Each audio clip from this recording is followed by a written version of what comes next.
Hey guys, how's it going? Aaron here. Today I'm going to be showing you how to replace the camshaft sensors on your Nissan Murano years 2001 through 2006. This particular vehicle has a bad camshaft sensor on the bank 2, which is closest to the front of the vehicle. The front of the engine's over here, so it'd be considered the left side. Bank 1's going to be the far side. And it's a pretty simple procedure. I'm going to show you how to change both and the tools that are needed. So let's get going with it. Alright, so here's the tools you're going to need. You're going to need a 10mm socket. This is just a 1/4" ratchet with a small extension.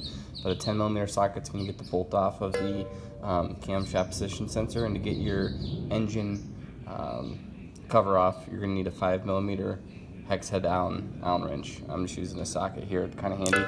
Of course, you're going to need your new camshaft position sensor. Runs about $60 to $80 depending on where you get it from.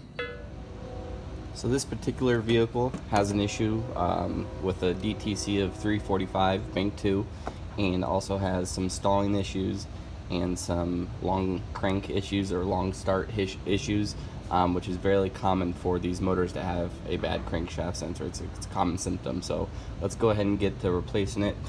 First thing, take your 5mm Allen head and remove all 4 bolts to get off the engine cover. Alright, next step, we're going to remove this PCV hose right here. Just grab some pliers or something to get this spring tension hose clamp off. It's just going to allow us to gain a little more access to our bank 2 camshaft sensor, which is right here. Alright, now that the hose is swung out of the way, we can get a little bit better picture of the sensor. Sensor connector is right here, and this is what I like to call the trickiest part of the job, is getting this stupid connector off.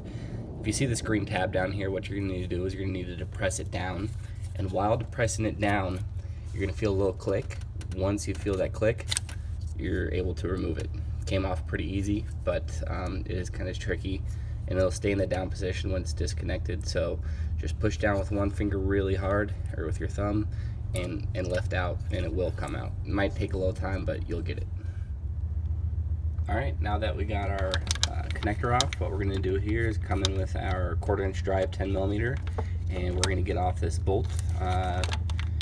Careful not to strip it or anything like that, but just go ahead and break it free, and then we'll take the sensor out.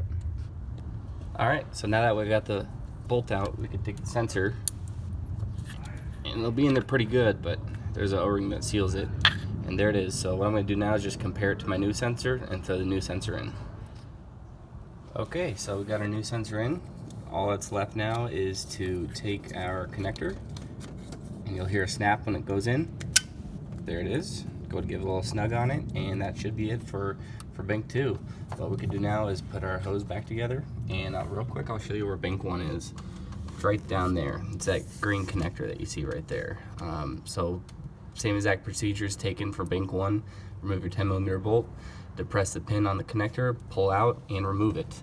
You may have to remove your air cleaner assembly, which is just a matter of a couple of hose clamps and maybe your mass airflow sensor, but nothing too big there. So there's that.